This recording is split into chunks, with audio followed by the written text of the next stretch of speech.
What's up, everybody? It's your boy AlwayzCookz24 podcast here, and we have another special interview today, introducing Miss Humbly, you guys. You know what I'm saying? That if you've been watching, you've been seeing, she gets down, live performer, poet. I call her a content creator, even though she says not really, but I'm like, yes, you are, because you have a menu out there for people to watch and see the things that you do. So, just to start off this conversation, how are you doing today? I'm feeling good. God is good, so I can't complain. Thank you so much for us being able to meet up today. Shout out to the basement. Shout out to the basement boys. And shout out to the squad and everybody in the back. 84-7, of course. Shout out Sound on the Hill in the building. And also shout out to Bars Over Bull. Yes, Bars Over Bull. You know what I'm saying? You know what I'm saying? Shout out to everybody. Oh, yeah, you see it. Shout out to D-Rod and them. St. Louis, what up, yo? You know what I'm saying? Paper, we see you. You know what I mean? Squirt alert. You know? So, first off, Miss Humbly, we'll start by just, the question I would like to start by asking you is, since you've been doing the music and the poetry and now you're in the battle rap world and stuff like that, plus other things, do you feel like you have evolved just as I don't want to say entertainer, but a creator? Oh, definitely. I feel like anytime you step into a different field or a different realm of creativity, it's the goal is to sharpen yourself. I don't even look at Bars of a Bull when I'm battling as like a competition. I look at it as a competition for myself. But like, did I do better than I did last time? Okay. So I'm really excited for April 19th. I get to battle and put, Lico the boy into a body bag. So I'm really excited about that. So make sure you wear all black when you come in, because his funeral is going to be in preparation. Ooh, hold on. We ain't there yet. We getting there. But you got the woo. You heard that. But, you know what I'm saying, because I don't want to get too much into the battle rap part yet, because I already know you got, I already know where it's at. I was there. Day one, I was there. So, being a writer, being a songwriter, you know what I'm saying? And I kind of feel like that's kind of where it started from. So, the start for you, you know what I'm saying? In this sort of order form, like the start for you as far as singing and songwriting. Like where did it all begin? As far as, was it young? Was it, you know what I mean? Like, I wrote my very, very first song in elementary school. It was about my mom and our distance and like me missing her. And then when I got an opportunity to explore it, I went from writing in closets and bathrooms into sharing in open mics at like Stillman, A&M, doing talent shows, and then end up meeting Sound on the Hill and CC the poet, and it was just a phenomenal experience to like be able to meet other creators in that specific realm of creativity. And would you start out with the singing or songwriting? Which one was first?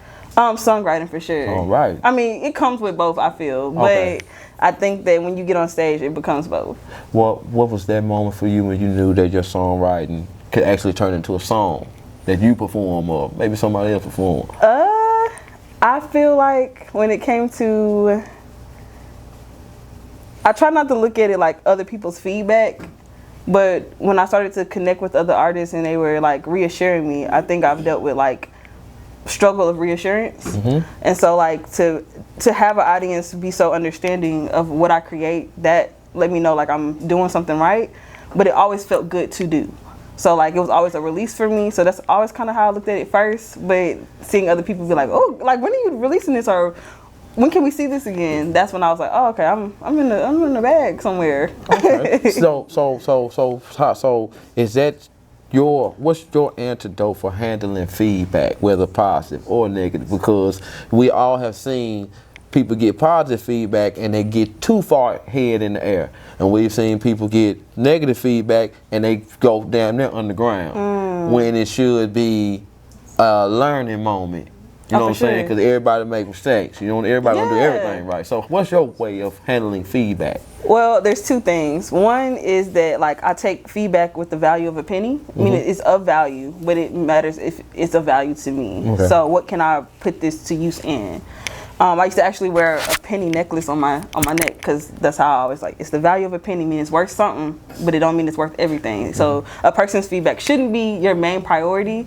How you feel, how you express yourself, how you release, that's important. I think that people be afraid to mess up. Can I cuss? Yeah. Be afraid to fuck up. You're supposed to fuck up. That's what the open mics are for.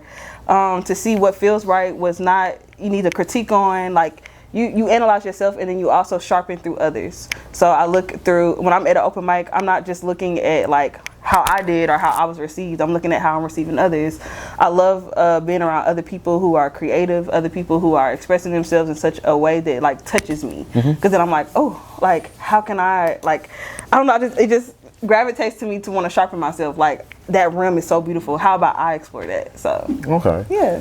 Now with the music also comes the poetry. Now on the poetry side, what was the beginning of that? Because you really take that, you know, deep down inside. Yeah. I would say I was writing poetry at a very, very young age, especially around the same time I was writing my first song in 3rd grade. But I didn't get to explore how I wanted to until Sound on the Hill and until Clubhouse, which was an app during COVID.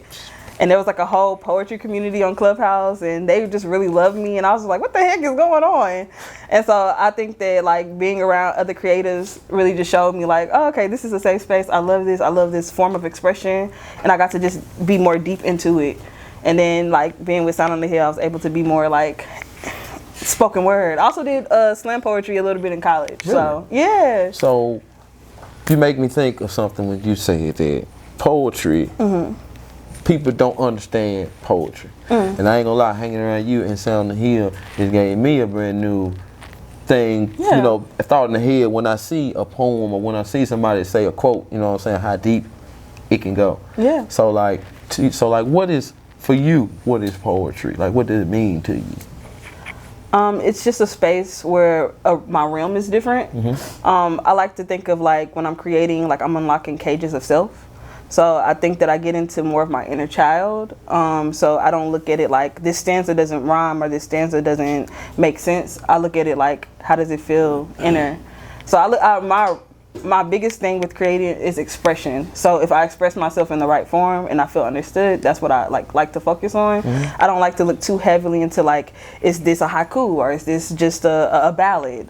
I look at it like, what is this? And then I sharpen from there. So like you got your spreadsheet and you just start writing, and then from there you can go and revise and make it into what you feel like is the best direction for it. So poetry is just poetry for me.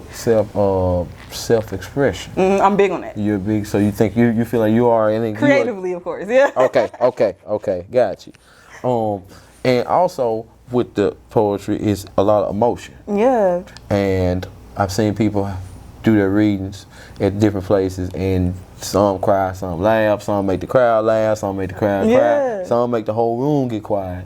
So, you know what I mean? As far as the emotion part, on a percentile, is it 100% emotion, or is it the person who's writing?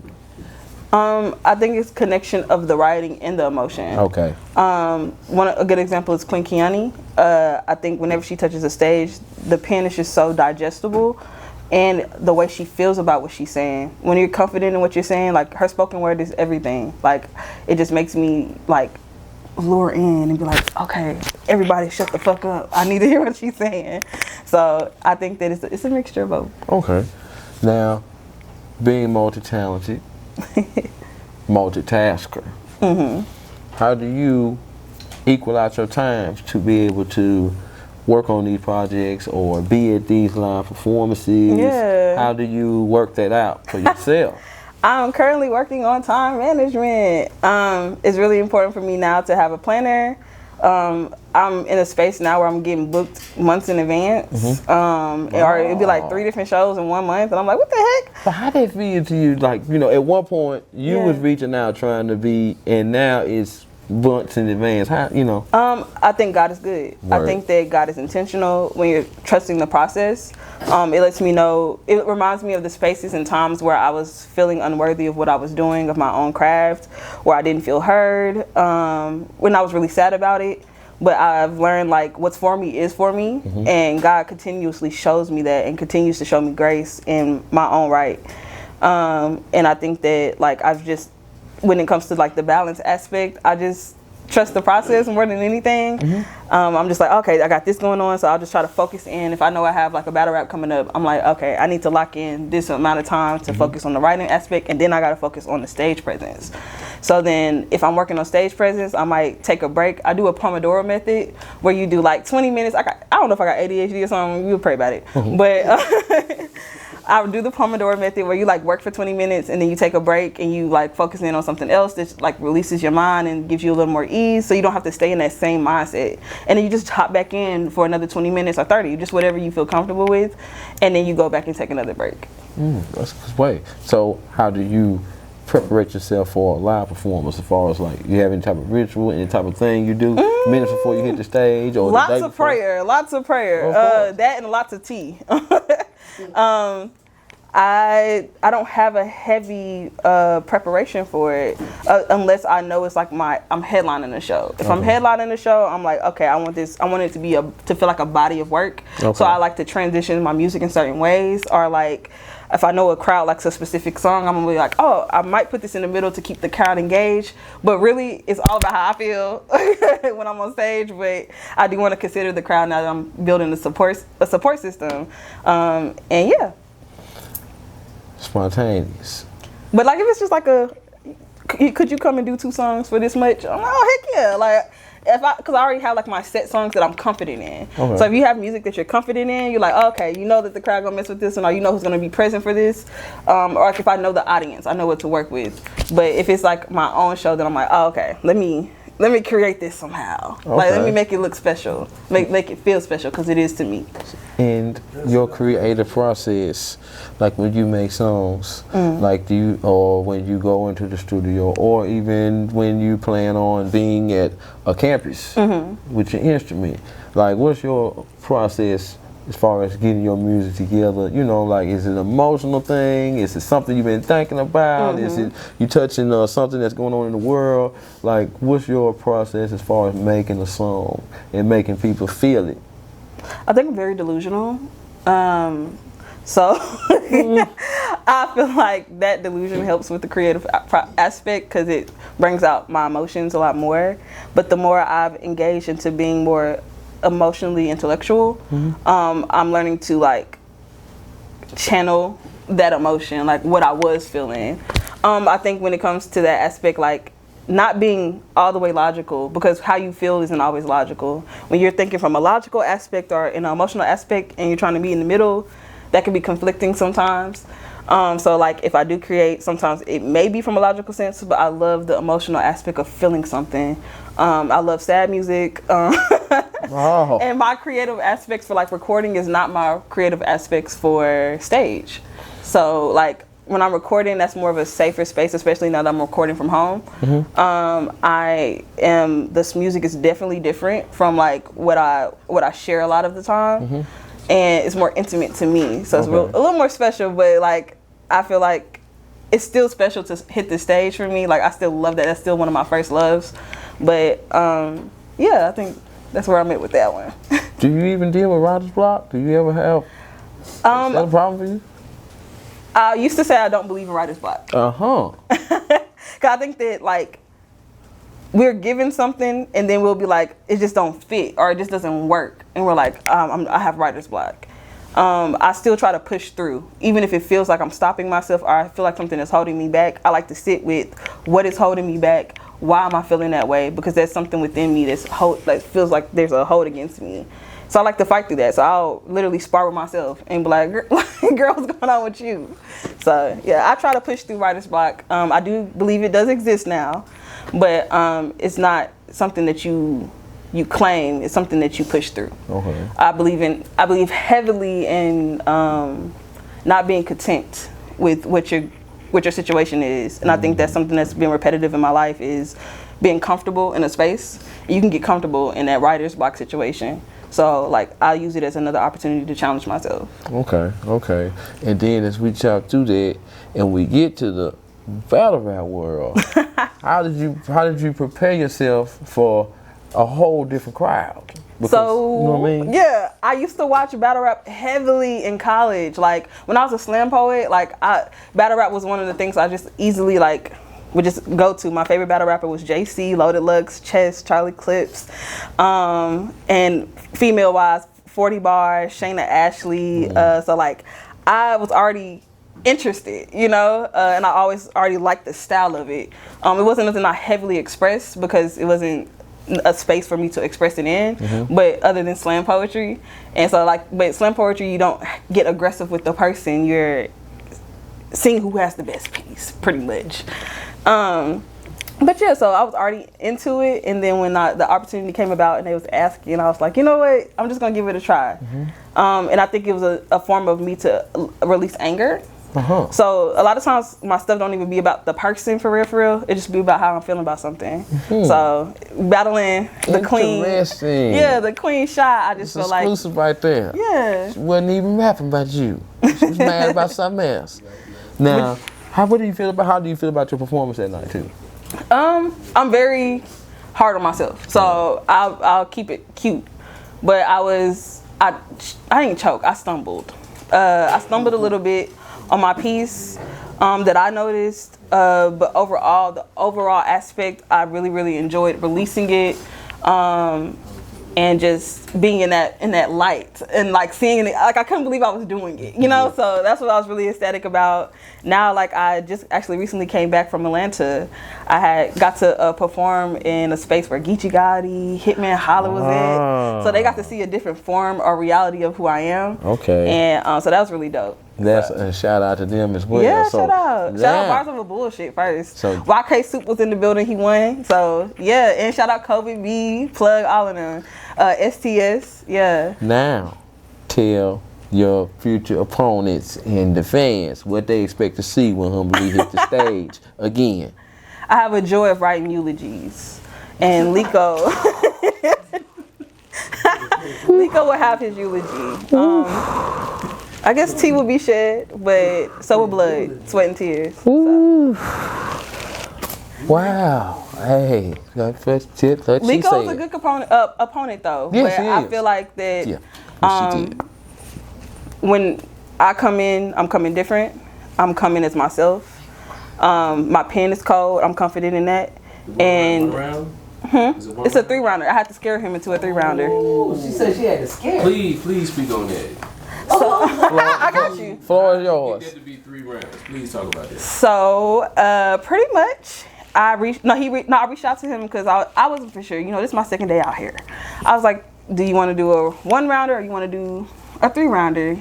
He was like, it's whatever, da da da da. But then he got on live and was saying he already had it written, so popping his shit as he should. And I said, well, since you got your first written, write 2 more. Oh. And then he was like, nah, he didn't want to do it. And I pretty much screenshotted it, posted it on the Bars of a Bull. I said, I guess he don't want to spar up for 3. And then, yeah. And then FIBA wrote one day and was like on live and was like, word on the street, Liko scared to battle 3. He said, I already got my 3 written. I said, oh, say less. So now we have confirmed that it's going to be 3 rounds, 3 minutes, and I'm ready. And I want him to know I'm fucking ready.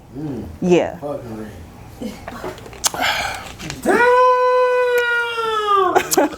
Drink a big swallow of water but to that. But shout out to Liko though, because he has a cold pen. Ain't nothing against his pen. This is going to be all personal. It's going to be all personal? Ooh. Dirty laundry, dirty laundry. I told you. It's like I'm trying to find a wet road to turn down, and it's like all I'm doing is hitting rocks. I don't know where to go. He's a phenomenal pen. He's a great artist. Check him out. So crazy. Yeah. Cause your tires bald. You don't want to go more to come with that. Well, I'm gonna tell April 19th. Sway and Fever are battling against each other. That's gonna be hell of a battle. I also possibly have a battle coming up with D-Rain. I've been waiting on that one. I love her, so I'm excited to spar with her. I love battling people who are really, really good, and I think she's fire. So I'm ready for that. So I think this is where I ask this question. Humbly, what are some of your long-term goals for this year that you know that you're gonna accomplish? Releasing a project. And really just hitting more stages outside of the city. So I don't really have, when it comes to creative, I just trust the process and allow God to be God. Right. I do struggle with planning things and executing, but I'm learning to use my strengths and to work around people who are strong in my weaknesses. Definitely. Because if I want to build in my weaknesses, they have to have strong strengths. So working on more collaborations, because I shout out Johnny Angel, so because we're supposed to be having something, you know. And yeah, so I'm really just more excited just to be more creative, for people to know what I do. Stage is my number one thing, and I'm ready to release some personal music. Shout out Paperman. Just for that, to follow that up with the dates and all that, as far as like new music and all that, go and let people know. So the project does not have a date, but it will be done before the end of the year. Hopefully before my birthday, so I can do like a birthday celebration at the, what's it called, the Notes. So my birthday's in June, so we'll see. And then March 20th, I'll be at the Orion Amphitheater with the Women of Blast. I'm really stoked about that. This is my second time hitting the stage at Orion, but this time I'm hitting the big stage. So like each time I'm like, I really want to do something, God always makes it possible. Like I remember like wanting to touch Orion and be like, oh, like I want that to be me. But I think that like learning like your time is your time. So everyone has a time, everybody has a moment, and learning to be celebratory of people's moments and learning to be celebratory of my own, because I struggle with that. So. Oh, you do? Yeah, because I'm so like critical. and we was off the record before when you came in early, and I remember I told you, I said, this is one thing I wanted to ask you right at the end about being consistent and being more mature about your work, because the same type of music that you made 5 or 10 years ago ain't the same type of music that you're making now. You know what I'm saying? Yeah, I agree. Off of the maturity alone, you know what I'm saying? So, just a brief positive message on being consistent and making sure that you following up what you saying you doing. Yeah. Blah, blah, blah. I think when you put yourself in a position of creativity, when you put yourself in a position of expression, people are going to want more. Your audience is going to be your audience, and you can build that. And when they want more, you have to be in a space to give it. So as much as we do talk about consistency, I want to encourage people to just create when it feels right. Even if there's a moment where you feel like it's not right, but you're like, I should push through. But it doesn't have to be every week. I generally don't post all the time as much as people think I do. But when the opportunity is given, I take it and I make it work with what I have. You don't have to have everything figured out. You just have to keep going and roll with the motions and trust God. I mean, I'm heavy on God now. So my biggest thing, if you want to keep working, God, pray to him, the big one upstairs. And shout out to Ron, her birthday was so awesome. Where to find your music is. Oh, you you know what I mean? Spell the name right. Yeah, you can find me on all platforms under humble.lee, just double them E's. And it's Humble Lee on like Apple Music, Spotify. My music is out on all platforms, but the best way to experience me is live. So come to a live show, come vibe with us and have a good time. March 20th, the event is free from 6 to 8 p.m. I'll be the second or third person on stage, so be on time. No CPT time, y'all, not this time. No CPT. No CP, they gonna do it. Sometimes they do it anyway. Yeah, you gonna miss me. And last but not least, what's been the best part of just everything? From then to now, what's been the best part for you so far? I think the most beautiful part is the growth. I could sit here and tell you like the creativity was all like it's everything, but it's really hard work sometimes. When you're pushing yourself, everything is not gonna be comfortable. And I'm so big on being in different spaces, being in different environments, and seeing how I can channel that for myself. I've experienced a lot, and I know I'm quite eclectic, quite eccentric, magnanimous even. And I think that that's a word right there. Thank you. That's a word.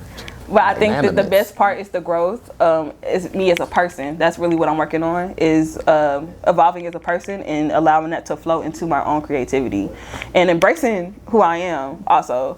Like I used to be very more reserved. Now I'm just like learning that confidence doesn't mean I'm less humble. Confidence is a part of who I am. I can be confident and still have humble experiences. I can be confident and not think always like I'm godly or anything. I know God is within me, so I am godlike. But I feel like that it doesn't make me less or better or even more of anyone else. I look at other people and I learn from them. I'm still growing, I'm still evolving. And so to be in a space to evolve, to grow, and to learn, that is what is important to me. The music is gonna remain, and you'll learn, like, Disturb Mind is a great song, but like, you can learn a lot from Disturb Mind, you know, so. I think that like my goal is to make music that feels good but also feels right, and to be in a space where it's not just a song I'm putting out. That's why I'm so critical about what I share and when I put out something, because it's mine and I want it to be right. But you know, trust your own process. So. I love that, and you know what I'm saying. Let me just say I really appreciate what you do, how you do, just as well as everyone else. You're so creative. It's been a real big inspiration. It's like y'all represent freedom, you know what I'm saying? It's like y'all a bunch of birds just flying, and can't nobody stop it. It's too much air, too much space, too much opportunity. That part. And y'all show, and I love how each one of y'all show that quality, that you can be free, show yourself, like have fun being you, have fun showing your creative pictures and videos and stuff in your head. Yeah. You know what I'm saying? Getting to know all y'all has been very cool, very easy, you know what I'm saying? Because it's like, you're very interesting. And when you're interesting, what do? You show interest. You know what I mean? You show support, you show love. You look, you like, you share, you comment, you speak to. You when it say clap, you clap. Yeah. For the first or last or middle, clap. Just clap. Show some support. Scream your name out. And even if the support is not there, keep going. Like, one person not enjoying your music, not enjoying your content should not stop you from enjoying your own shit. I like every post I post because I like it. I'm not sharing nothing I don't like. So make sure if you're releasing something that you enjoy, that is something that you want to do.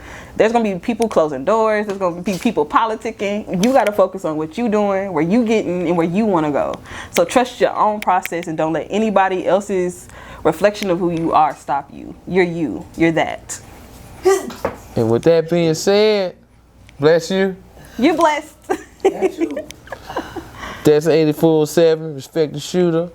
I'm AlwayzCookz24 podcast, and this is Humbly. And we in the basement. Yeah. Well, holla. Much love, Huntsville.